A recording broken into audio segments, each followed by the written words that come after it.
새벽 6시 30분 서울 종로구 한성물산 본사 앞 버스 정류장에서 김서연이 내렸습니다. 34세의 그녀는 검정 정장에 간단한 토트백 하나만 들고 있었죠. 겉으로 보기엔 여느 직장인과 다를 바 없는 모습이었습니다. 하지만 서연의 눈빛은 달랐어요. 주변을 스캔하는 시선, 무의식 중에 허리춤을 확인하는 습관, 그리고 걸음걸이까지 모든 것이 훈련받은 군인의 것이었습니다. 엘리베이터 안에서 서연은 작은 거울로 얼굴을 확인했어요. 오늘도 평범한 대리 김서연으로 하루를 시작해야 했으니까요. 사실 그녀의 진짜 신분은 국방부 합참정보작전본부 김서연 중령이었습니다. 3개월 전부터 극비작전을 위해 민간 기업에 위장 파견된 상태였죠. 군민합동첩보 프로젝트의 일환이었는데 한성물산 내부에서 벌어지고 있는 의심스러운 활동들을 감시하는 것이 주요 업무였어요. 좋은 아침입니다. 사무실에 들어서자 몇몇 동료들이 인사를 건넸습니다. 서연은 부드럽게 미소 지으며 답례했죠. 전략기획팀 사무실 창가 자리, 바로 그녀의 자리였어요. 계약직 대리라는 명목으로 배치받은 곳이지만 실제로는 이 회사 내부를 감시하는 최적의 위치였습니다. 창밖으로는 종로의 번화가가 한눈에 들어왔고 사무실 내부의 모든 동선을 파악할 수 있는 곳이기도 했어요. 서연은 컴퓨터를 켜고 업무를 시작했습니다. 화면에는 평범한 기획 문서들이 떠올랐지만 실제로는 회사 내부 네트워크를 분석하고 있었어요. 특수 제작된 노트북에는 일반인이 알 수 없는 추적 프로그램들이 설치되어 있었거든요. 최근 들어 의심스러운 데이터 접근 기록들이 포착되고 있었는데 특히 밤늦은 시간대의 비정상적인 접속이 눈에 띄었습니다. 김 대리, 어제 야근했나 보네. 일찍 왔구나. 옆자리 이 과장이 말을 걸었어요. 서연은 자연스럽게 대답했습니다. 네, 기획안 마무리하느라 조금 늦게까지 있었어요. 우리 팀에 온 지 얼마나 됐지? 3개월? 참 성실하네 요즘. 젊은 친구들은 야근 싫어하는데. 서연은 겸손하게 웃었어요. 사실 그녀에게 야근이란 개념은 없었습니다. 군인에게는 24시간이 모두 근무 시간이나 다름없었으니까요. 더욱이 이 작전은 국가기밀에 관련된 중대한 사안이었거든요. 부장실에서 박태식 부장이 나왔습니다. 56세의 그는 이 팀의 절대 권력자였어요. 입사 20년 차, 회사 내부 사정을 모르는 게 없다고 자부하는 인물이었습니다. 키는 평균 정도였지만 배가 나온 전형적인 중년 남성의 체형이었고 언제나 큰 소리로 이야기하는 습관이 있었어요. 다들 열심히 하고 있나? 연말이 다가오는데 실적 관리 제대로 해야 해. 부장의 목소리가 사무실 전체에 울려 퍼졌습니다. 서연은 고개를 숙여 인사하며 부장의 표정을 살폈어요. 평소와 다른 점은 없었지만 뭔가 조급한 기색이 보였습니다. 최근 들어 부장의 행동 패턴에 변화가 있었거든요. 점심시간이 되자 서연은 혼자 사무실을 나섰습니다. 근처 분식집으로 향하는 발걸음은 언제나 같은 경로였어요. 김밥 한 줄과 잔치국수, 그리고 단무지가 전부인 소박한 점심이었습니다. 하지만 이 시간이야말로 서연에게는 가장 중요한 순간이었어요. 합참 본부와의 비밀 연락을 취하는 시간이었거든요. 분식집 구석 자리에서 식사를 하며 서연은 휴대전화를 확인했습니다. 겉으로는 평범한 스마트폰이었지만 내부에는 군용 암호화 통신 시스템이 탑재되어 있었어요. 메시지가 하나 도착해 있었습니다. 목표 인물 동선 확인 중. 추가 정보 필요. 브로커 접촉 가능성 높음. 서연은 작게 한숨을 쉬었어요. 작전이 생각보다 복잡해지고 있었거든요. 한성물산 내부에는 단순한 기업 기밀이 아닌 국방 관련 정보가 유출되고 있다는 첩보가 있었습니다. 그리고 그 중심에 박태식 부장이 있을 가능성이 높았어요. 오후에 돌아온 사무실은 여전히 평화로웠습니다. 동료들은 각자의 업무에 집중하고 있었고 부장은 오늘도 큰 소리로 전화 통화를 하고 있었죠. 서연은 자리에 앉아 부장의 통화 내용을 주의 깊게 들었어요. 대부분은 일반적인 업무 관련 내용이었지만 가끔씩 이상한 단어들이 섞여 나왔습니다. 그건 언제까지 처리되나요?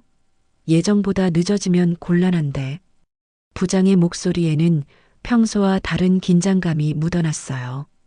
서연은 마치 업무에 집중하는 척하며 부장의 모든 행동을 관찰했습니다. 전화를 끊은 후 부장은 잠시 창밖을 바라보며 뭔가 고민하는 표정을 지었어요. 김대리, 기획안 진행 상황 어떻게 되고 있나? 갑자기 부장이 서연을 불렀습니다. 내일까지 1차 검토 완료할 예정입니다. 그래. 열심히 해. 계약직이지만 성과만 좋으면 정규직 전환도 가능하니까. 우리 회사는 실력으로 평가하거든. 서연은 예의 바르게 고개 숙여 인사했어요. 하지만 내심으로는 다른 생각을 하고 있었습니다. 박태식 부장, 겉으로는 평범한 중간 관리자지만 최근 그의 행동에는 이상한 점들이 많았어요. 특히 주말마다 회사에 나와서 혼자 업무를 처리하는 일이 잦아졌고 평소보다 민감하게 반응하는 모습도 보였거든요. 퇴근 시간이 되자 사무실이 하나둘 비기 시작했습니다. 서연은 마지막까지 남아 컴퓨터 앞에 앉아 있었어요. 사실 이 시간이야말로 진짜 업무를 시작하는 때였거든요. 회사 네트워크에 접속해 의심스러운 접근 기록들을 추적하기 시작했습니다. 특수 프로그램을 통해 확인해 본 결과 지난 일주일간 부장의 계정으로 비정상적인 파일 다운로드가 여러 차례 있었어요. 밤 9시가 넘어서야 서연은 사무실을 나섰습니다. 지하 주차장으로 향하는 발걸음은 조심스러웠어요. 혹시 모를 감시의 눈을 경계하며 차에 올라탔습니다. 백미러를 통해 주변을 확인한 후 시동을 걸었어요. 오늘도 평범한 대리 김서연의 하루가 끝나가고 있었지만 중령 김서연의 진짜 하루는 이제 시작이었습니다. 집으로 향하는 길, 서연은 오늘 수집한 정보들을 정리했어요. 부장의 수상한 행동, 비정상적인 파일 접근 기록, 그리고 긴장한 듯한 전화 통화까지 모든 것이 하나의 그림으로 맞춰지고 있었습니다. 이제 곧 큰 움직임이 있을 것 같은 예감이 들었어요. 12월 중순, 한파가 몰아치는 금요일 저녁이었습니다. 한성물산 전략기획팀 연말 회식이 예정된 날이었어요. 오후 6시가 되자 사무실 분위기가 들뜨기 시작했습니다. 1년 동안 쌓인 스트레스를 풀 수 있는 소중한 시간이었거든요. 자, 다들 정리하고 회식 장소로 이동하자. 오늘은 내가 쏜다. 박태식 부장이 큰 소리로 외쳤어요. 평소보다 더 기분이 좋아 보였습니다. 서연은 자리를 정리하며 부장의 표정을 살폈어요. 뭔가 특별한 일이라도 있는 것일까요? 최근 며칠간 부장의 행동은 더욱 수상해졌거든요. 회식 장소는 종로의 오래된 한정식집 고향마루였습니다. 50년 전통을 자랑하는 곳으로 회사 임원들이 자주 이용하는 단골 맛집이기도 했어요. 2층 룸에는 이미 푸짐한 상차림이 준비되어 있었습니다.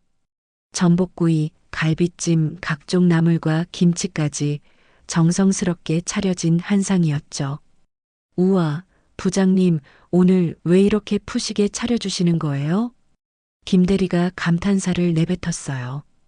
평소 회식이라고 해봐야 근처 고깃집에서 삼겹살 구워 먹는 게 전부였거든요. 이런 고급 한정식 집은 처음이었습니다. 올해 우리 팀 실적이 좋았잖아. 그리고 내년에도 잘 부탁한다는 의미지. 부장은 만족스러운 표정으로 자리에 앉았어요. 서연도 다른 동료들과 함께 자리를 잡았습니다. 부장의 오른쪽에는 이 과장이, 왼쪽에는 김 대리가 앉았고 서연은 부장 맞은편 자리에 앉게 되었어요. 마침 부장의 모든 행동을 관찰하기 좋은 위치였습니다. 자, 건배부터 하자. 올해 고생 많았어. 부장이 소주잔을 들어 올렸어요. 다른 동료들도 일제히 잔을 들었습니다. 하지만 서연만은 물잔을 들고 있었어요. 김 대리는 왜 물잔을 들고 있나? 이 과장이 의아해하며 물었습니다. 순간 모든 시선이 서연에게 집중되었어요. 죄송합니다. 술을 못 마시거든요. 서연이 정중하게 대답했습니다. 사실 군인으로서 임무 수행 중에는 절대 음주를 할 수 없었거든요. 더욱이 지금 같은 상황에서는 정신을 또렷하게 유지해야 했습니다. 부장의 표정이 순간 굳어졌어요.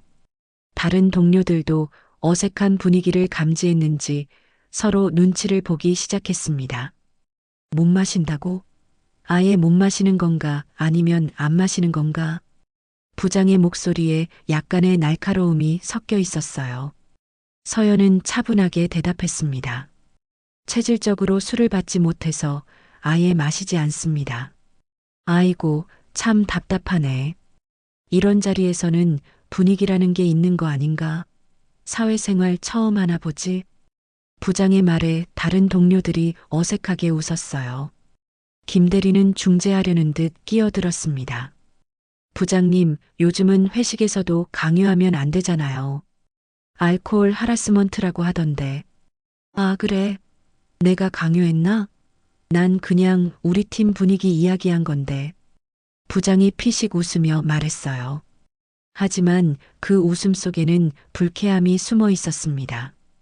우리 팀은 말이야, 술로 의리 지키는 거야. 1년 동안 함께 고생했으면 이런 자리에서라도 마음 열고 함께 해야지.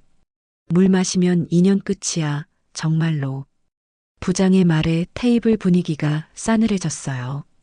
서연은 여전히 차분한 표정을 유지했지만 내심으로는 부장의 이런 모습이 의외였습니다. 평소에도 권위적이긴 했지만 이 정도로 직접적으로 압박하는 타입은 아니었거든요. 죄송합니다, 부장님. 정말 체질상 불가능해서요. 서연이 다시 한번 정중하게 사과했어요. 부장은 잠시 서연을 째려보더니 술잔을 단숨에 비웠습니다. 그래, 뭐 어쩔 수 없지. 대신 다른 걸로라도 참여는 해야겠네. 이 과장, 김 대리, 우리끼리라도 제대로 마시자. 분위기를 바꾸려는 듯 부장이 다른 이야기를 꺼냈어요. 하지만 서연에 대한 시선은 여전히 곱지 않았습니다. 마치 팀의 화합을 깨뜨리는 이상한 존재로 보는 것 같았어요. 식사가 진행되면서 술잔이 돌기 시작했습니다. 부장은 평소보다 많이 마시는 것 같았어요. 얼굴이 빨갛게 달아오르면서 목소리도 점점 커졌습니다. 김 대리, 너는 어디 출신이야? 서울 토박이인가? 갑자기 부장이 서연에게 개인적인 질문을 던졌어요. 대전 출신입니다. 아, 대전? 거기서 뭐 했나?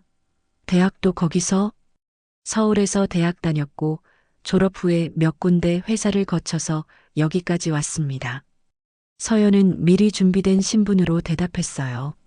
하지만 부장의 질문은 점점 더 구체적이 되어 갔습니다. 전 회사는 어디였는데? 왜 그만뒀나? 작은 무역회사였는데 회사 사정이 어려워져서 나오게 되었어요. 무역회사? 무슨 품목 다뤘는데? 부장의 눈빛이 예리해졌어요. 서연은 이상함을 느꼈습니다. 평소 부하 직원의 개인사에 별로 관심 없던 부장이 왜 이렇게 자세히 묻는 걸까요? 주로 기계부품 쪽이었습니다. 기계부품? 구체적으로 어떤? 이때 김 대리가 끼어들었어요. 부장님, 술자리에서 면접하시는 거 아니죠? 김 대리 괴롭히지 마세요. 아, 미안. 그냥 궁금해서. 우리 김 대리가 워낙 신비주의라서 말이야. 부장이 웃으며 넘어갔지만 서연은 뭔가 이상하다는 생각이 들었어요. 마치 자신을 의심하고 있는 것 같았거든요. 저녁 8시가 넘어가자 회식도 후반부로 접어들었습니다. 부장은 이미 상당히 취한 상태였고 다른 동료들도 얼굴이 빨갛게 되어 있었어요. 그때 부장의 휴대전화가 울렸습니다. 잠깐 전화 좀 받을게. 부장이 룸 밖으로 나가며 전화를 받았어요. 서연은 예민하게 귀를 기울였습니다. 문이 제대로 닫히지 않아서 복도로 나간 부장의 목소리가 희미하게 들렸거든요. 네, 알겠습니다. 내일까지는 힘들고 다음 주 초에 네, 조심히 하겠습니다. 짧은 통화였지만 부장의 목소리에는 긴장감이 묻어났어요. 평소 회사 업무 전화와는 확실히 다른 톤이었습니다. 부장이 돌아오자 분위기가 또 달라졌어요. 뭔가 급하게 자리를 정리하려는 기색이 보였거든요. 아, 집에서 급한 일이 생겼네. 오늘은 여기서 마무리하자. 벌써요? 아직 이른데. 김 대리가 아쉬워했지만 부장은 이미 일어서고 있었어요. 다음에 또 기회 있을 거야. 오늘 고생했어, 다들. 회식이 예상보다 일찍 끝났습니다. 서연은 동료들과 함께 식당을 나서며 부장의 뒷모습을 지켜봤어요. 뭔가 서둘러 사라지는 모습이 의심스러웠거든요. 지하철역 앞에서 동료들과 헤어진 후 서연은 혼자 걸으며 오늘 있었던 일들을 정리했습니다. 부장의 이상한 행동, 자신에 대한 의심스러운 질문들, 그리고 급작스럽게 끝난 회식까지 모든 것이 하나의 신호처럼 느껴졌어요. 물 마시면 인연 끝이라던 부장의 말이 귓가에 맴돌았습니다. 하지만 서연에게는 그 말이 전혀 다른 의미로 들렸어요. 어쩌면 정말로 인연의 끝이 다가오고 있는지도 모르겠다는 생각이 들었거든요.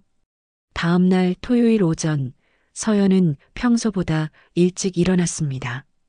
어젯밤 회식에서 느꼈던 불안감이 쉽게 가시지 않았거든요. 부장의 행동과 그 전화 통화, 그리고 자신에 대한 의심스러운 질문들이 계속 머릿속을 맴돌았어요. 커피를 마시며 서연은 어젯밤 일을 다시 정리해 봤습니다. 박태식 부장이 받은 전화, 그 목소리의 긴장감, 그리고 갑작스럽게 끝난 회식까지 모든 것이 우연의 일치라고 하기에는 너무 많은 의문점들이 있었어요. 오전 10시 서연의 휴대전화에 암호화된 메시지가 도착했습니다. 합참 본부에서 보낸 긴급 상황 보고였어요. 목표 인물 동선 추가 확인, 브로커와의 접촉 정황 포착, 즉시 현장 확인 요망. 서연은 곧바로 집을 나섰습니다. 메시지에 첨부된 좌표는 종로 인사동 근처의 한 카페였어요. 평일에는 관광객들로 붐비는 곳이지만 주말 아침에는 비교적 한적한 편이었습니다. 인사동 골목길을 걸으며 서연은 주변을 경계했어요. 혹시 모를 감시나 추적을 당하고 있는 건 아닌지 확인하면서 목적지로 향했습니다. 카페 전통차 마실은 2층 건물의 1층에 자리 잡고 있었어요. 한옥을 개조한 독특한 인테리어가 인상적인 곳이었습니다. 카페 앞에서 서연은 잠시 망설였어요. 안으로 들어가기 전에 주변 상황을 파악해야 했거든요. 길 건너편 문구점에서 잡지를 보는 척하며 카페 내부를 관찰했습니다. 창가 자리에 앉은 두 남자가 눈에 띄었어요. 한 명은 50대 후반으로 보이는 남자였는데 뒤통수만 봐도 박태식 부장임을 알 수 있었습니다. 그리고 그 맞은편에 앉은 남자는 40대 초반 정도로 보였어요. 깔끔한 정장 차림이었지만 뭔가 평범하지 않은 분위기를 풍기고 있었습니다. 서연은 휴대전화로 몇 장의 사진을 찍었어요. 망원 렌즈가 내장된 특수 제작 휴대전화였거든요. 사진을 합참 본부로 전송한 후 답변을 기다렸습니다. 채 5분도 지나지 않아 답장이 왔어요. 확인 완료. 대상자 정체 이민호, 군 기밀 유출 전문 브로커, 국정원 수배 명단 상위권. 즉시 철수하여 안전 확보 후 추가 지시대기. 서연의 심장이 빨리 뛰기 시작했습니다.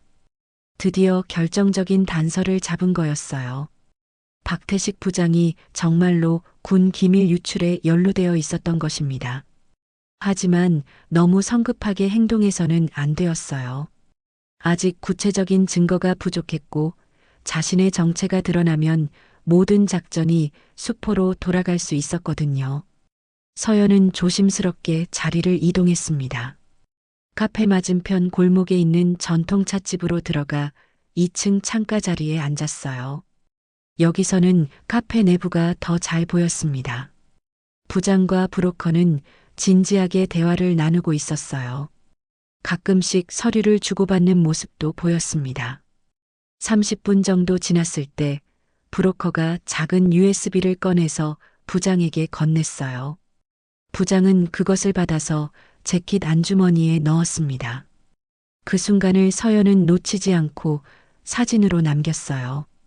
대화가 끝나자 두 사람은 각각 다른 방향으로 헤어졌습니다. 부장은 종로 방향으로, 브로커는 명동 쪽으로 향했어요. 서연은 잠시 고민했습니다. 누구를 따라갈 것인가? 결국 서연은 부장을 따르기로 했어요. 브로커는 이미 신원이 파악된 상태였고 지금 당장 필요한 것은 부장의 다음 행동을 확인하는 것이었거든요. 부장은 종로 3가역 근처의 전자상가로 들어갔습니다. 컴퓨터와 각종 전자기기를 파는 곳이었어요. 서연은 적당한 거리를 유지하며 부장의 뒤를 따랐습니다. 부장이 들어간 곳은 3층에 있는 작은 매장이었어요. IT 솔루션 전문점이라는 간판이 걸려 있었습니다. 서연은 복도 끝에서 매장 입구를 지켜봤어요. 약 20분 후 부장이 나왔는데 들어갈 때와는 달리 손에 아무것도 들고 있지 않았어요. 아까 받은 USB를 매장에 맡긴 것 같았습니다. 서연은 부장이 완전히 사라진 후 매장으로 향했어요. 어서 오세요. 뭐 필요하신 거 있나요? 매장 주인으로 보이는 40대 남자가 인사했습니다. 서연은 자연스럽게 대답했어요. 노트북 하드디스크 복구 가능한지 문의드리려고요. 아, 그런 건 전문 업체에 맡기시는 게 좋을 텐데요. 여기는 주로 일반 수리만 해서. 매장 주인의 대답이 어색했어요. 간판에는 IT 솔루션 전문점이라고 되어 있는데 하드디스크 복구도 못한다는 게 이상했거든요. 서연은 매장 내부를 둘러봤습니다. 일반적인 전자제품 수리점과는 분위기가 달랐어요. 그럼 다른 곳을 알아봐야겠네요. 혹시 주변에 추천할 만한 곳 있나요? 글쎄요, 잘 모르겠는데. 매장 주인이 대충 둘러대며 서연을 내보내려 했어요. 서연은 더 이상 의심받지 않기 위해 매장을 나왔습니다. 건물 밖으로 나온 서연은 다시 합참본부의 상황을 보고했어요. 부장과 브로커의 만남, USB 전달, 그리고 의심스러운 매장까지 모든 정황이 명확해지고 있었습니다.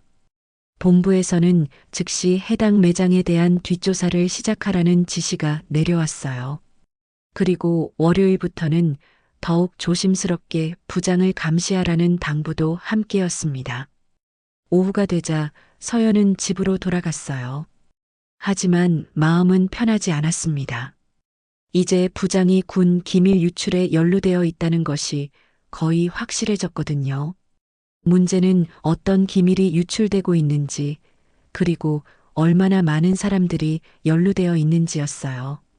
저녁에 서연은 오랜만에 군복을 꺼내봤습니다. 3개월간 민간인으로 위장하며 살아왔지만 자신의 진짜 정체성은 대한민국 육군 중령이었어요. 국가를 지키는 것이 자신의 사명이었고 그 사명을 완수하기 위해서라면 어떤 위험도 감수할 각오가 되어 있었습니다. 월요일부터는 더욱 치밀한 감시가 시작될 예정이었어요. 부장의 모든 행동을 추적하고 추가적인 기밀 유출을 막아야 했습니다. 그리고 무엇보다 자신의 정체가 발각되지 않도록 조심해야 했어요. 서연은 창밖을 바라보며 내일을 준비했습니다. 다시 평범한 회사원 김서연으로 돌아가야 했거든요. 하지만 이제는 확실한 목표가 생겼어요. 박태식 부장과 그의 배후에 숨어 있는 세력들을 모두 잡아내는 것이었습니다. 밤이 깊어가며 서연은 마지막으로 암호화된 보고서를 작성했어요. 오늘 확인한 모든 내용을 상세히 기록하고 본부로 전송했습니다. 이제 정말로 작전의 핵심 단계가 시작되는 것이었어요. 월요일 아침, 서연은 평소보다 30분 일찍 회사에 도착했습니다. 주말 동안 확인한 부장의 수상한 행동들을 토대로 더욱 세밀한 감시를 시작해야 했거든요. 사무실에는 아직 아무도 없었고 청소 아주머니만 복도를 걸레질하고 있었어요. 서연은 자리에 앉아 컴퓨터를 켰습니다. 하지만 오늘은 평소와 다른 일이 벌어졌어요. 로그인 화면에서 비밀번호 오류가 계속 발생했거든요. 분명히 정확한 비밀번호를 입력했는데도 접속이 되지 않았습니다. 이상하네. 서연이 중얼거리며 다시 시도하려는 순간 부장이 사무실로 들어왔어요. 평소보다 훨씬 일찍 온 것이었습니다. 김대리 벌써 왔네. 일찍 오네. 안녕하세요, 부장님. 오늘 마감인 기획안이 있어서 일찍 나왔어요. 서연이 자연스럽게 대답했지만 부장의 시선이 평소와 달랐어요. 뭔가 의심스러운 눈빛이었습니다. 컴퓨터 문제 있나? 뭔가 고민하는 것 같던데. 로그인이 안 되네요. 비밀번호를 바꿔야 하나 봐요. 아, 그래. 전산팀에 연락해봐. 아마 주말에 보안 업데이트가 있었을 거야. 부장의 말은 그럴듯했지만 서연은 뭔가 이상하다는 생각이 들었어요. 보안 업데이트로 개인 비밀번호가 초기화되는 경우는 거의 없었거든요. 오전 9시가 되자 다른 동료들이 하나둘 출근했습니다. 김 대리와 이 과장도 각자 자리에 앉아 업무를 시작했어요. 서연은 전산팀에 문의한다는 명목으로 자리를 비웠습니다. 전산팀이 있는 6층으로 올라가는 엘리베이터 안에서 서연은 휴대전화를 확인했어요. 합참 본부에서 새로운 메시지가 와 있었습니다. 보안 침해 가능성 있음. 즉시 백업 시스템으로 전환하라. 서연의 표정이 굳어졌어요. 자신의 컴퓨터 접속 문제가 단순한 시스템 오류가 아닐 수도 있다는 생각이 들었거든요. 혹시 부장이 자신을 의심하고 있는 것은 아닐까요? 전산팀에서는 예상대로 특별한 문제가 없다고 했어요. 비밀번호 초기화를 해주겠다며 임시 비밀번호를 발급해줬습니다. 서연은 일단 그것으로 해결했지만 내심으로는 더욱 경계심을 높였어요. 사무실로 돌아와 보니 부장이 자신의 자리 근처에서 뭔가를 하고 있었습니다. 서연이 다가가자 부장은 자연스럽게 자리로 돌아갔어요. 어떻게 됐나? 전산팀에서 임시 비밀번호 발급해줘서 해결했어요. 그래, 다행이네. 요즘 보안이 강화되어서 이런 일이 종종 있어. 부장의 말은 자연스러웠지만 서연은 자신의 자리 주변에서 미묘한 변화를 감지했어요. 펜의 위치, 서류의 배치, 심지어 모니터의 각도까지 미세하게 달라져 있었습니다.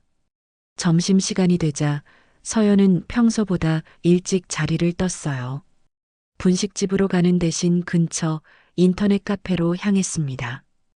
안전한 곳에서 본부와 연락을 취해야 했거든요. 인터넷 카페 구석 자리에서 서연은 암호화된 메신저로 상황을 보고했어요. 컴퓨터 접속 문제, 부장의 수상한 행동, 그리고 자신의 자리가 수색당했을 가능성까지 모든 것을 상세히 적었습니다. 본부에서는 즉시 답변이 왔어요. 위험 수위 상승 백업 계획 가동, 오늘 오후 3시 비상 연락망. 점검 예정. 서연은 시계를 확인했어요. 오후 1시 30분이었습니다. 1시간 30분 후에 비상 연락이 있을 예정이었어요. 그때까지는 최대한 자연스럽게 행동해야 했습니다. 사무실로 돌아가는 길에 서연은 주변을 유심히 살폈어요. 혹시 누군가 자신을 감시하고 있는 것은 아닌지 확인하면서 걸었습니다. 특별한 이상은 없어 보였지만 긴장감은 계속해서 높아져만 갔어요. 오후에 사무실로 돌아온 서연은 평소처럼 업무를 진행했습니다. 하지만 부장의 시선이 자꾸 자신에게 머무는 것을 느낄 수 있었어요. 마치 무언가를 찾고 있는 것 같았습니다. 김대리, 잠깐 얘기 좀 하자. 오후 2시 30분 부장이 서연을 불렀어요. 서연은 침착하게 부장실로 따라갔습니다. 앉아. 차 한잔 할까? 부장이 평소보다 친근하게 말했어요. 하지만 서연은 더욱 경계했습니다. 급작스럽게 태도가 바뀌는 것이 오히려 의심스러웠거든요. 커피 괜찮으세요? 네, 감사합니다. 부장이 커피를 타주는 동안 서연은 부장실 내부를 살폈어요. 책상 위에 있는 서류들, 벽에 걸린 사진들, 그리고 컴퓨터 화면까지 모든 것을 확인했습니다. 김대리, 우리 회사 온 지 얼마나 됐지? 3개월 정도 됐습니다. 그동안 어떤가? 적응은 잘했나? 네, 동료분들도 친절하시고 업무도 흥미로워서 잘 적응하고 있어요. 부장이 커피잔을 건네며 서연의 눈을 똑바로 바라봤어요. 근데 말이야, 너에 대해서 몇 가지 궁금한 게 있어. 서연의 심장이 빨리 뛰기 시작했지만 표정은 태연하게 유지했어요. 어떤 게요? 전 직장 얘기 말이야. 무역회사에서 기계부품 다뤘다고 했지? 네, 맞습니다. 그런데 이상한 게 그 회사를 찾아봐도 정보가 별로 없더라고. 혹시 회사 이름을 잘못 기억하고 있는 건 아닌가? 서연은 순간 당황했지만 빠르게 대답했어요. 아, 작은 회사라서 인터넷에 정보가 많지 않을 거예요. 사장님이 개인적으로 운영하시던 곳이거든요. 그렇구나. 그럼 사장 이름은 뭐야? 부장의 질문이 점점 더 구체적이 되어 갔어요. 서연은 미리 준비해둔 가상의 정보로 대답했습니다. 김영수라고 하시는 분이에요. 김영수, 혹시 연락처 알고 있나? 추천서 같은 거 필요할 수도 있잖아. 죄송하지만 회사가 문을 닫으면서 연락이 끊어졌어요. 부장의 표정에 의심의 빛이 더욱 짙어졌어요. 서연은 이 상황을 빨리 벗어나야겠다고 생각했습니다. 부장님, 혹시 제가 뭔가 잘못한 게 있나요? 아니야, 그런 건 아니고. 요즘 보안이 강화되어서 직원들 신원 조회를 다시 하고 있거든. 별거 아니니까 걱정하지 마. 하지만 부장의 말과 표정이 일치하지 않았어요. 분명히 뭔가 의심하고 있었습니다. 오후 3시가 되자 서연의 휴대전화가 진동했어요. 비상 연락이었습니다. 서연은 자연스럽게 화장실에 가겠다며 자리를 떴어요. 화장실에서 메시지를 확인해 보니 긴급 지시사항이 있었습니다. 즉시 증거 수집 완료 후 안전 확보, 정체 발각 위험 높음. 서연은 상황이 심각해지고 있음을 깨달았어요. 이제 더 이상 숨어서 감시할 시간이 없었습니다. 결정적인 증거를 잡고 작전을 마무리해야 할 때가 온 것이었어요. 하지만 그 순간 화장실 문 밖에서 발소리가 들렸습니다. 누군가 자신을 따라온 것 같았어요. 서연은 조심스럽게 문틈으로 밖을 살폈습니다. 부장이 화장실 앞 복도에서 서성이고 있었어요. 이제 정말로 위험한 상황이 시작된 것이었습니다. 서연은 마음속으로 각오를 다졌어요. 필요하다면 정체를 드러내서라도 작전을 완수해야 했거든요. 화요일 오전 서연이 사무실에 도착했을 때 분위기가 이상했습니다. 평소와 달리 보안팀 직원 2명이 전략기획팀 사무실에 와 있었어요. 그들은 서연의 자리 근처에서 뭔가를 조사하고 있었습니다. 무슨 일이에요? 서연이 옆자리 김대리에게 물어봤어요. 아, 김대리 왔구나. 보안팀에서 정기 점검한다고 하네. 컴퓨터랑 개인 물품 검사하는 것 같아. 서연의 가슴이 철렁했습니다. 정기 점검이라고 하기에는 타이밍이 너무 절묘했어요. 분명히 부장이 자신을 의심해서 벌이는 일이었습니다. 김서연 대리님이시죠? 보안팀 직원이 서연에게 다가왔어요. 네, 맞습니다. 정기 보안 점검차 노트북과 개인 소지품 검사를 진행하겠습니다. 협조 부탁드려요. 서연은 침착하게 고개를 끄덕였어요. 다행히 회사에서 사용하는 노트북에는 의심스러운 자료가 전혀 없었습니다. 모든 기밀 자료는 따로 준비한 장비에 보관하고 있었거든요. 개인 가방도 확인해야 합니다. 네, 물론이죠. 서연이 가방을 건네자 보안팀 직원이 하나하나 꺼내서 확인하기 시작했어요. 화장품, 지갑, 다이어리, 일반 휴대전화까지 모든 것을 세심하게 살폈습니다. 다행히 군용 암호화 장비는 별도로 보관해 두었기 때문에 발견되지 않았어요. 특별한 문제는 없네요. 노트북은 잠시 가져가서 정밀 검사 후 돌려드리겠습니다. 언제쯤 돌려받을 수 있나요? 내일 오전에는 가능할 겁니다. 보안팀이 노트북을 가져가자 서연은 업무를 할 수 없게 되었어요. 부장이 이 상황을 만든 진짜 이유가 무엇인지 점점 명확해졌습니다. 점심시간이 되자 서연은 평소처럼 혼자 나갔어요. 하지만 오늘은 분식집 대신 다른 곳으로 향했습니다. 지하철역 근처 공중전화 부스였어요. 혹시 모를 감청에 대비해 안전한 방법으로 연락을 취해야 했거든요. 공중전화로 합참본부 비상연락처에 전화를 걸었어요. 미리 정해진 암호로 상황을 알렸습니다. 여보세요, 김서연입니다.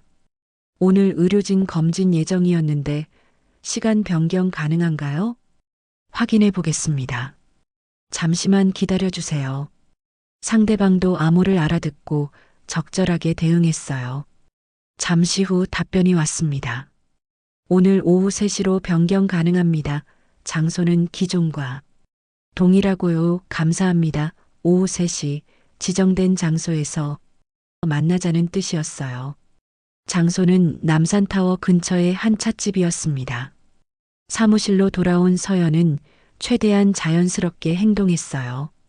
하지만 부장의 시선이 계속 따라오는 것을 느낄 수 있었습니다. 마치 언제 꼬리를 잡을지 기회를 노리고 있는 것 같았어요. 오후 2시 30분 서연은 개인적인 용무가 있다며 조퇴를 신청했어요. 무슨 일인가? 부장이 물어봤어요. 병원 검진 예약이 있어서요. 미리 말씀드리지 못해 죄송합니다. 병원? 어디 아픈 곳 있나? 정기 검진이에요. 건강보험공단에서 받으라고 해서. 부장은 잠시 서연을 바라보더니 허락해줬어요. 하지만 그 눈빛에는 여전히 의심이 가득했습니다. 남산타워 근처 찻집에 도착한 서연은 창가 자리에 앉아 기다렸어요. 정확히 3시에 평범한 회사원 차림의 남자가 들어왔습니다. 40대 중반으로 보이는 그는 서연의 맞은편에 자연스럽게 앉았어요. 김서연 중령이시죠?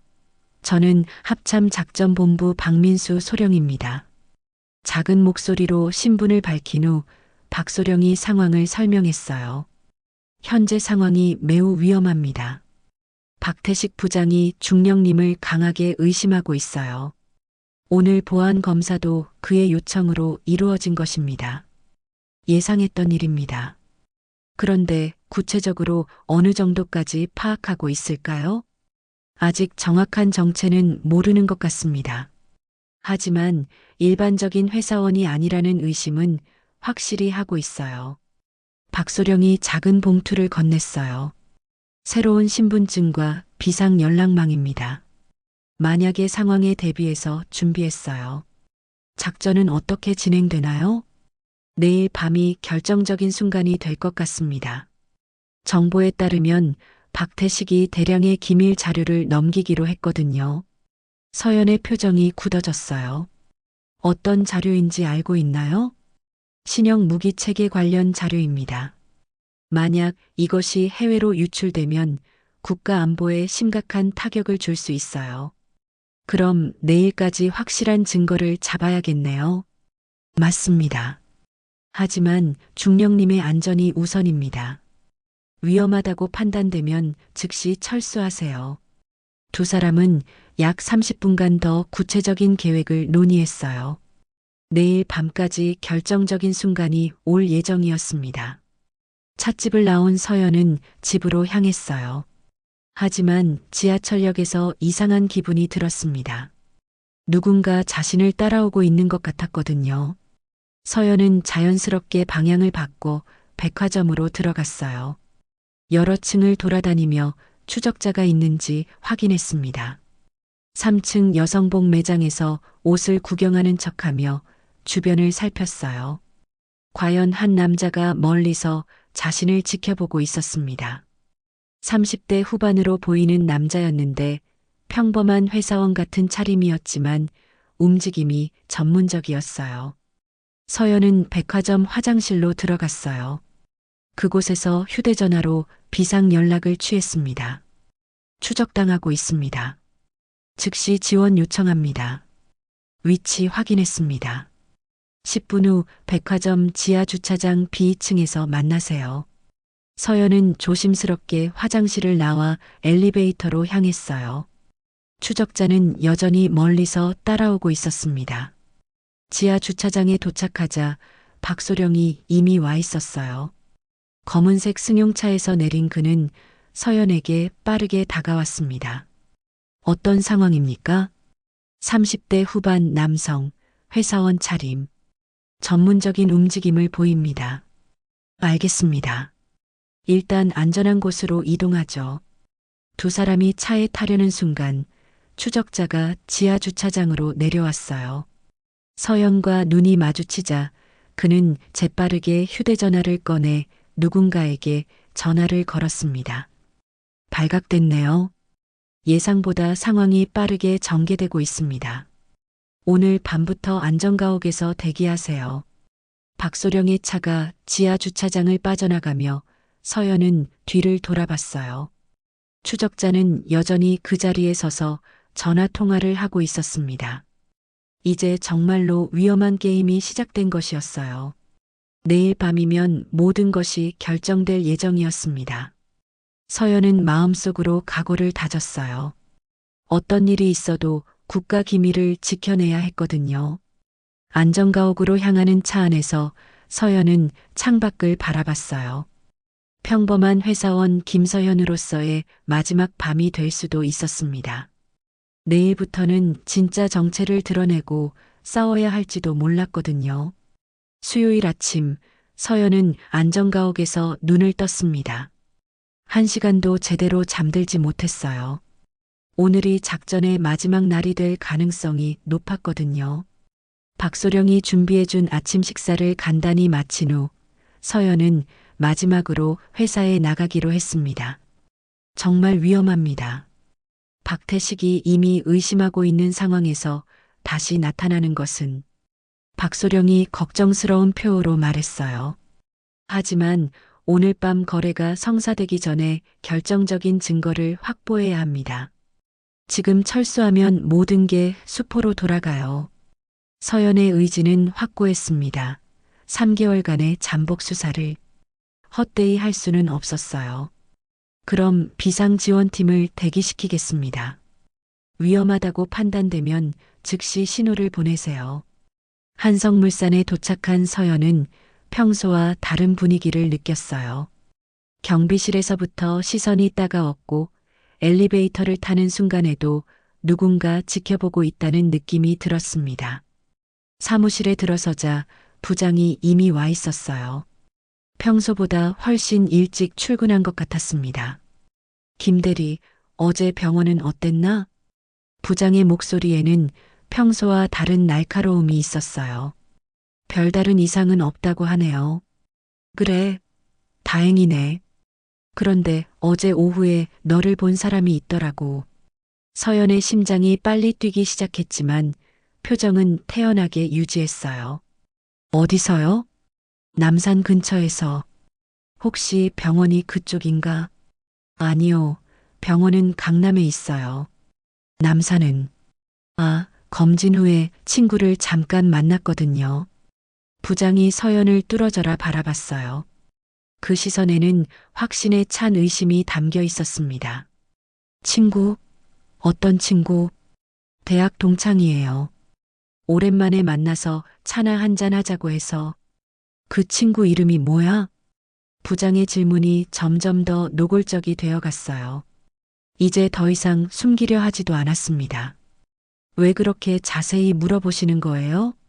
서연도 조금씩 공격적으로 나가기 시작했어요. 아, 그냥 궁금해서. 요즘 보안이 중요하잖아. 직원들이 누구와 만나는지 파악해야 하는 경우도 있고, 그런 건 개인 사생활 아닌가요? 물론이지. 하지만 우리 회사 기밀을 다루는 직원이니까. 부장과 서연 사이에 긴장감이 흘렀어요. 다른 동료들도 이상한 분위기를 감지했는지 서로 눈치를 보고 있었습니다. 오전 10시쯤 서연의 자리로 전화가 걸려왔어요. 전략기획팀 김서연입니다. 김서연 대리님, 총무팀 박 과장입니다. 잠깐 총무팀으로 올라와 주시겠어요? 무슨 일이시죠?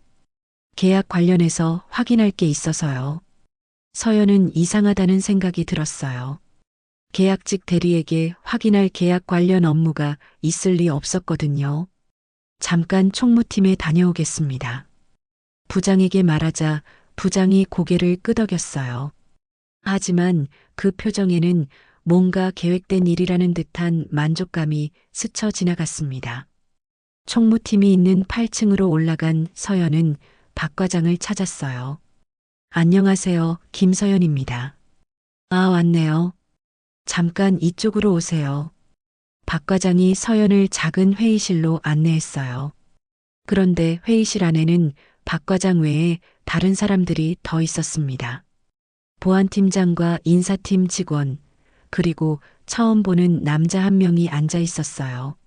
앉으세요. 서연이 자리에 앉자 보안팀장이 입을 열었어요. 김서연 대리, 몇 가지 확인하고 싶은 것들이 있습니다. 무엇을요? 입사 서류에 기재된 전 직장 정보에 문제가 있는 것 같아서요.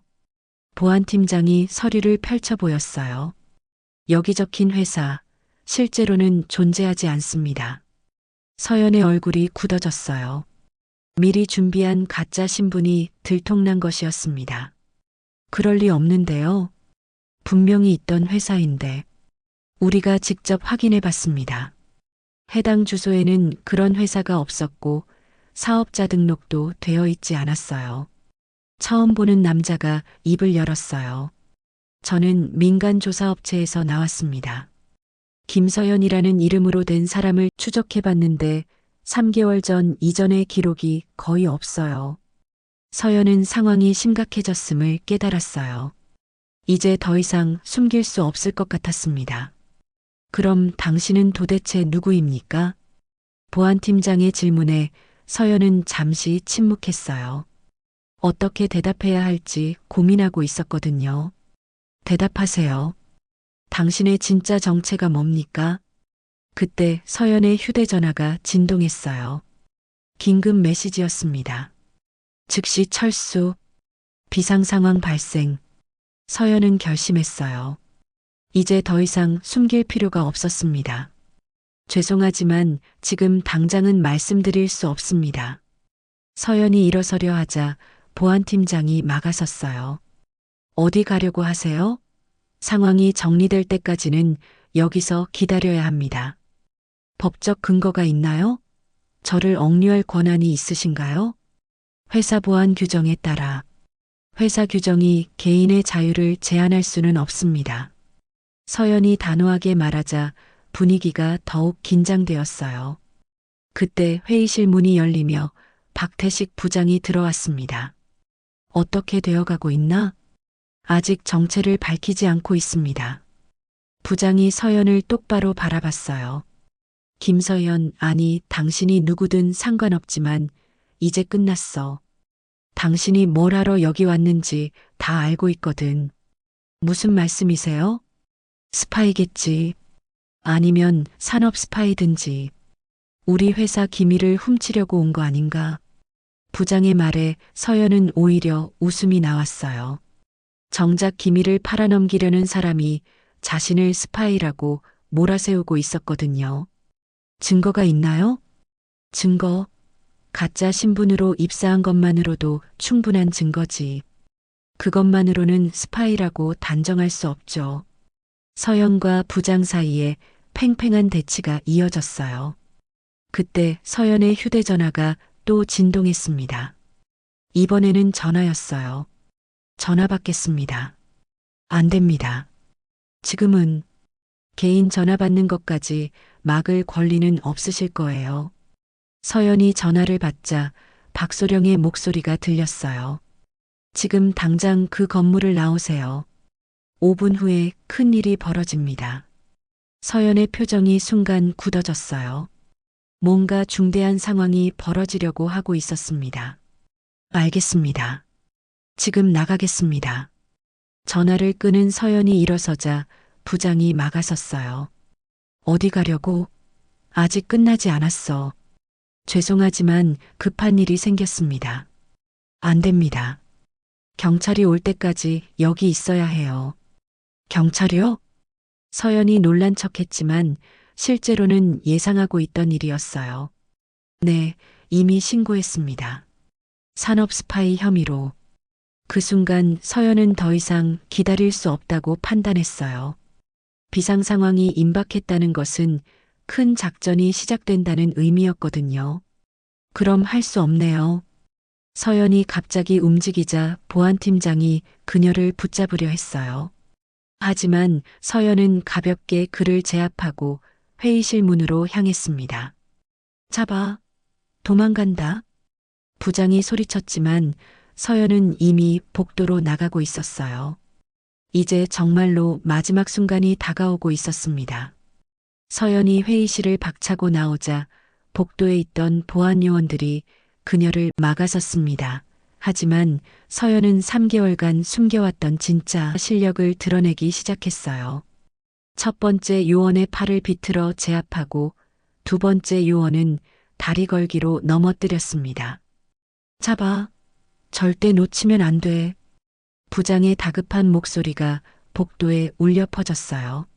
하지만 서연의 움직임은 훈련받은 군인의 것이었습니다. 일반 보안 요원들로는 상대가 되지 않았어요. 엘리베이터는 시간이 너무 오래 걸릴 것 같아서 서연은 비상계단으로 향했습니다. 8층에서 1층까지 단숨에 뛰어내려가며 뒤쫓아오는 사람들을 따돌렸어요. 1층 로비에 도착하자 경비원들이 서연을 가로막았습니다. 하지만 그 순간 건물 밖에서 큰 소음이 들렸어요. 검은색 SUV 여러 대가 건물 앞에 급정거하며 무장한 요원들이 쏟아져 나왔습니다.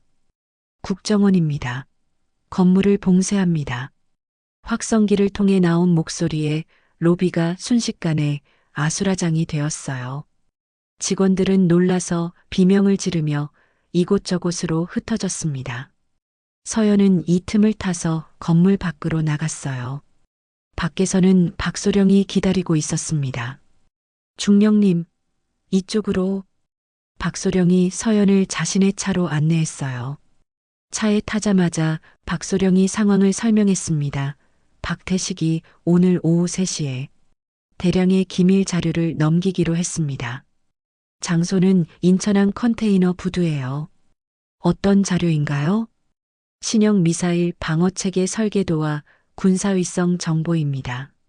만약 이게 북한이나 중국으로 넘어가면. 서연의 표정이 굳어졌어요. 상상했던 것보다 훨씬 심각한 기밀이었습니다. 박태식은 지금 어디 있나요?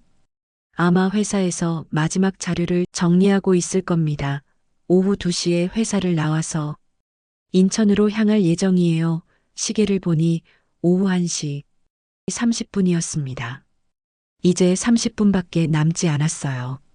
우리는 어떻게 하죠? 중령님은 안전한 곳으로 대피하시고 현장 작전은 저희가 처리하겠습니다. 안 됩니다. 3개월간 이 일을 해온 제가 마지막까지 해야죠. 서연의 의지는 확고했어요. 박소령도 더 이상 말리지 않았습니다. 그럼 인천항으로 먼저 가서 대기하겠습니다. 박태식이 도착하기 전에 현장을 장악해야 해요. 차가 인천항을 향해 달리는 동안 서연은 마음의 준비를 했어요. 3개월간 평범한 회사원으로 살아오며 숨겨왔던 자신의 진짜 모습을 드러낼 때가 온 것이었습니다. 인천항 컨테이너 부두는 거대한 크레인들과 수많은 컨테이너들로 가득했어요. 오후의 작업이 한창인 시간이라 트럭들이 분주하게 오가고 있었습니다. 목표 지점은 7번 부두입니다. 박태식은 오후 3시에 그곳에서 브로커와 만날 예정이에요. 박소령이 망원경으로 현장을 확인하며 말했어요. 브로커는 어떤 놈인가요? 이민호라는 자입니다. 이전에도 몇 차례 군 기밀 유출에 관여했던 전문가예요. 매우 교활하고 위험한 인물입니다. 오후 2시 50분 검은색 세단 한 대가 7번 부두로 들어왔습니다. 박태식 부장이 운전석에서 내렸어요. 그의 손에는 서류 가방이 들려 있었습니다. 저기 왔네요. 서연이 망원경으로 확인했어요. 부장은 주변을 경계하며 지정된 장소로 걸어갔습니다. 5분 후 또 다른 차가 도착했어요. 이민호 브로커였습니다. 40대 초반의 그는 선글라스를 끼고 있었고 역시 서류 가방을 들고 있었어요. 거래가 시작되네요. 두 사람이 만나자 간단한 인사를 나눈 후 바로 본론으로 들어갔습니다. 부장이 서류 가방을 열어서 USB 몇 개를 꺼내 보였어요. 지금이다. 박소령의 신호와 함께 숨어있던 특수부대원들이 일제히 움직였습니다. 사방에서 무장한 요원들이 나타나며 두 사람을 포위했어요. 국정원입니다. 손을 들고 엎드려라. 갑작스러운 상황에 부장과 브로커는 당황했습니다. 하지만 브로커는 재빨리 권총을 뽑아들었어요. 뒤로 물러서 쏜다. 브로커가 부장을 인질로 잡으며 소리쳤습니다. 상황이 일순간 위험해졌어요. 중령님, 위험합니다. 박소령이 서연을 막았지만 서연은 이미 움직이고 있었어요. 3개월간 숨겨왔던 특수전 훈련의 실력을 발휘할 때가 온 것이었습니다. 서연은 컨테이너 뒤쪽으로 돌아가서 브로커의 사각지대로 접근했어요. 그리고 순간적으로 뛰어나와 브로커의 손목을 가격했습니다. 으악! 브로커가 총을 떨어뜨리며 비명을 질렀어요. 그 틈에 부장이 브로커에게서 벗어났습니다. 김서연, 너는 도대체 뭐야? 부장이 놀란 눈으로 서연을 바라봤어요. 서연은 차분하게 대답했습니다. 대한민국 육군 중령 김서연입니다. 당신을 군사기밀 유출 혐의로 체포합니다. 중령? 군인이었다고? 부장의 얼굴이 창백해졌어요. 자신이 3개월간 의심해왔던 평범한 회사원이 실제로는 군 정보기관의 고위 장교였다는 사실에 충격을 받았습니다. 당신이 무시했던 그 물 마시는 대리가 바로 대한민국을 지키는 사람이었습니다. 서연의 목소리에는 차가운 분노가 담겨 있었어요. 특수부대원들이 부장과 브로커에게 수갑을 채웠습니다. 브로커는 끝까지 저항했지만 이미 게임은 끝난 상태였어요. 이 모든 게 함정이었다는 거야? 부장이 절망적인 표정으로 물었어요. 아니요. 함정이 아니라 정이었습니다. 서연이 단호하게 대답했어요. 압수된 USB에는 정말로 중요한 군사기밀들이 들어 있었습니다. 신형 미사일 방어체계 설계도, 군사위성 운용 계획, 그리고 북방한 개선 경계 작전 계획까지. 만약 이것들이 적국으로 넘어갔다면 국가 안보에 치명적인 타격을 입었을 것이었어요. 훌륭한 작전이었습니다. 중령님. 박소령이 서연에게 격려했어요. 아직 끝나지 않았습니다. 이들의 배후를 더 캐야 해요. 서연의 눈빛에는 여전히 결의가 담겨 있었습니다. 오늘의 승리는 시작에 불과했거든요. 해가 지기 시작하는 인천항에서 서연은 마지막으로 부장을 바라봤어요. 한때 함께 회식 자리에서 마주 앉았던 그 사람이 이제는 수갑을 찬 채 경찰차에 실려가고 있었습니다. 물 마시면 인연 끝이라고 하셨죠? 정말로 끝났네요. 서연이 작게 중얼거렸어요. 하지만 그녀의 마음에는 뿌듯함이 가득했습니다. 국가를 지킨다는 자신의 사명을 완수했으니까요.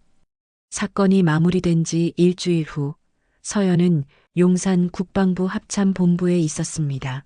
3개월간의 위장, 잠복 작전이 공식적으로 종료되면서 그녀는 다시 본래의 자리로 돌아온 것이었어요.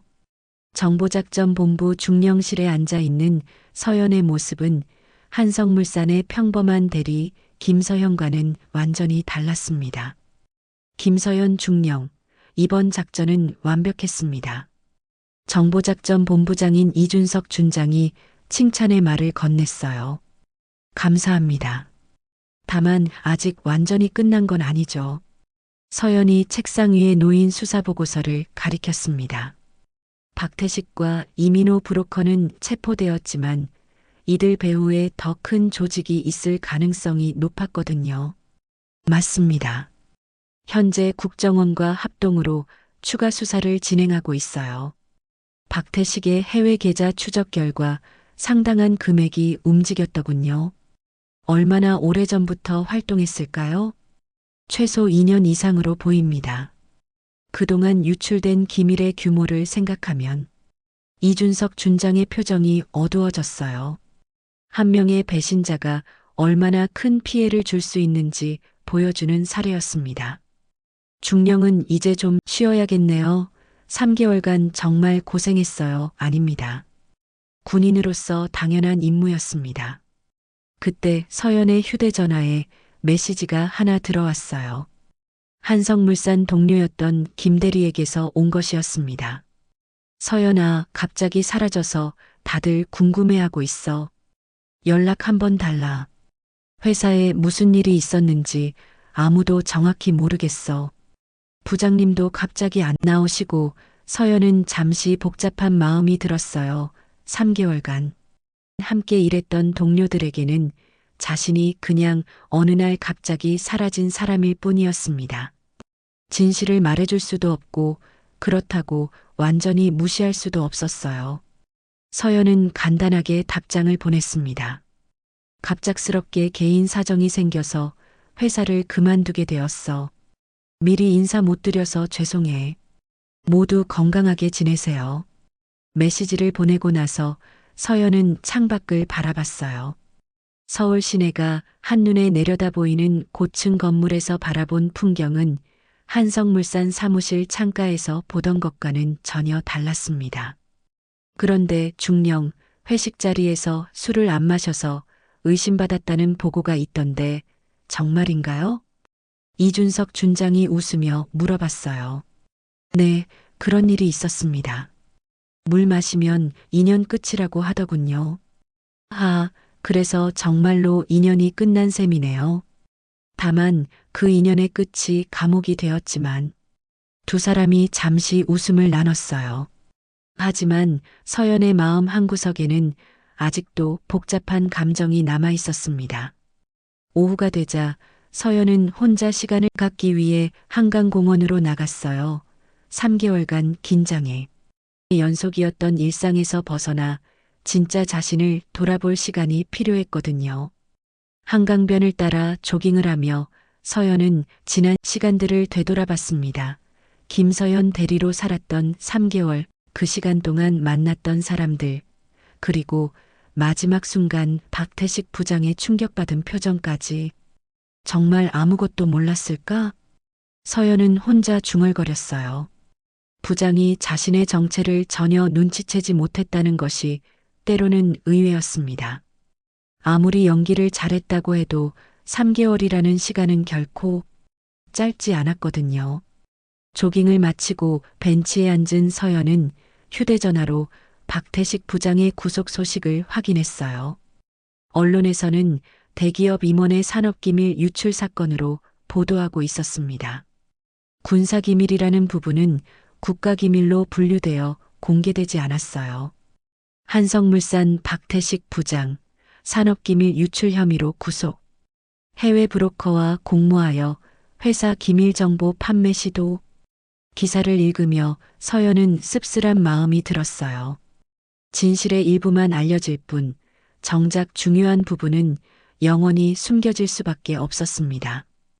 해가 지기 시작하자 서연은 집으로 돌아갔어요.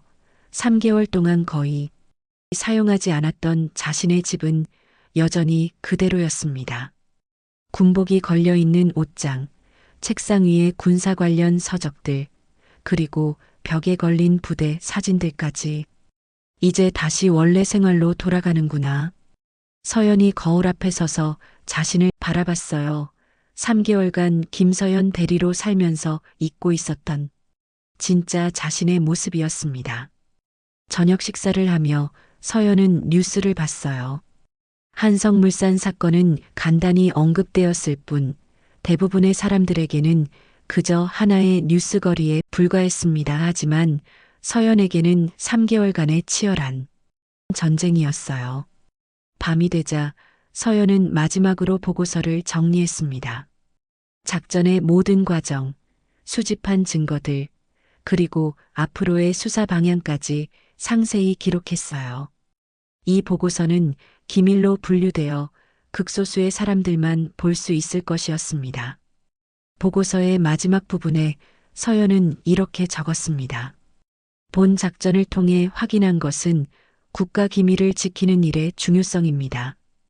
평범해 보이는 일상 속에서도 국가를 위협하는 세력들이 활동하고 있으며 이를 막기 위해서는 끊임없는 경계와 노력이 필요합니다. 김서연 대리로 살았던 3개월은 저에게 민간인의 삶을 이해하고 진정한 국가 안보의 의미를 깨닫게 해준 소중한 시간이었습니다. 보고서를 완성한 서연은 컴퓨터를 끄고 창밖을 바라봤어요. 서울의 밤 풍경이 반짝이고 있었습니다. 저 많은 불빛 하나하나가 평범한 사람들의 일상이고 자신은 그 일상을 지키는 사람이라는 생각이 들었어요. 다음 날 아침 서연은 다시 군복을 입고 출근했습니다. 3개월 만에 입는 군복이었지만 전혀 어색하지 않았어요. 오히려 더 자연스럽게 느껴졌습니다. 출근길에 서연은 한성물산 앞을 지나갔어요. 평소처럼 출근하는 직원들의 모습이 보였습니다. 김 대리와 이 과장도 보였어요. 그들은 여전히 평범한 일상을 살아가고 있었습니다. 서연은 잠시 차를 세우고 그들을 바라봤어요. 자신이 3개월간 그들과 함께했던 시간, 그리고 그들을 지키기 위해 했던 일들이 떠올랐습니다. 물 한 잔으로 끝난 인연도 있지만 물 한 잔으로 시작된 정의도 있지. 서연이 작게 중얼거리며 다시 차를 출발시켰어요. 합참 본부에 도착한 서연은 새로운 임무 파일을 받았습니다. 또 다른 작전이 기다리고 있었어요. 국가를 지키는 일에는 끝이 없었습니다. 김서연 중령, 새로운 임무입니다. 어떤 내용인가요? 이번에는 해외 교민 보호 작전입니다. 준비 기간은 1개월 현지. 파견 예정입니다. 서연은 파일을 받아들며 미소를 지었어요. 또 다른 도전이 시작되는 것이었습니다. 점심시간에 서연은 혼자 식당에서 김밥과 잔치국수를 시켰어요. 3개월간 매일 먹었던 메뉴였습니다. 하지만 이제는 추억이 된 맛이었어요. 다음에는 어떤 모습으로 살게 될까? 서연이 김밥을 먹으며 생각했어요. 교사가 될 수도 있고 간호사가 될 수도 있고 아니면 전혀 다른 직업일 수도 있었습니다. 하지만 어떤 모습이든 자신의 진짜 정체성은 변하지 않을 것이었어요. 대한민국을 지키는 김서현 중령. 그것이 바로 자신의 진짜 모습이었습니다. 오후에 서연은 마지막으로 한성물산 사건 관련 회의에 참석했어요. 추가 수사 결과와 재발 방지 대책에 대한 논의였습니다. 이번 사건을 통해 민간 기업 내 보안 체계의 허점이 드러났습니다. 앞으로는 더욱 철저한 사전 조사와 감시 체계가 필요할 것 같습니다. 맞습니다. 특히 핵심 기술을 다루는 기업들에 대해서는 별도의 보안 프로토콜을 적용해야 할 것 같아요. 회의가 끝나고 서연은 마지막으로 작전 기록을 정리했어요. 3개월간의 모든 기록이 하나의 파일로 완성되었습니다. 이 파일은 앞으로 비슷한 작전을 수행할 후배들에게 귀중한 자료가 될 것이었어요. 저녁이 되자 서연은 다시 한강으로 나갔습니다. 3개월 전 작전을 시작하기 전에도 이곳에서 마음의 준비를 했었는데 이제는 작전의 성공적인 완료를 자축하는 시간이었어요. 한강변을 걸으며 서연은 앞으로의 계획을 세웠습니다. 새로운 임무, 새로운 도전, 그리고 새로운 사람들. 하지만 변하지 않는 것은 국가를 지킨다는 자신의 사명이었어요.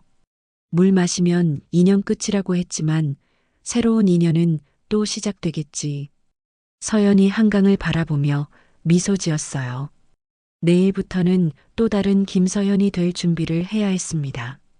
하지만 어떤 모습이든 어떤 이름이든 자신의 진짜 정체성은 영원히 변하지 않을 것이었어요. 밤하늘의 별들이 반짝이기 시작했습니다. 서연은 마지막으로 한성물산 방향을 바라봤어요. 그곳에는 여전히 평범한 사람들의 일상이 흘러가고 있었습니다. 그리고 자신은 그 일상을 지키는 보이지 않는 방패였어요. 오늘의 이야기는 여기까지입니다. 영상 끝까지 함께 해주신 여러분, 진심으로 감사드리며 오늘도 여러분의 하루에 작은 따뜻함 하나 전해졌길 바랍니다. 그 따뜻한 마음을 댓글로 남겨보는 건 어떨까요?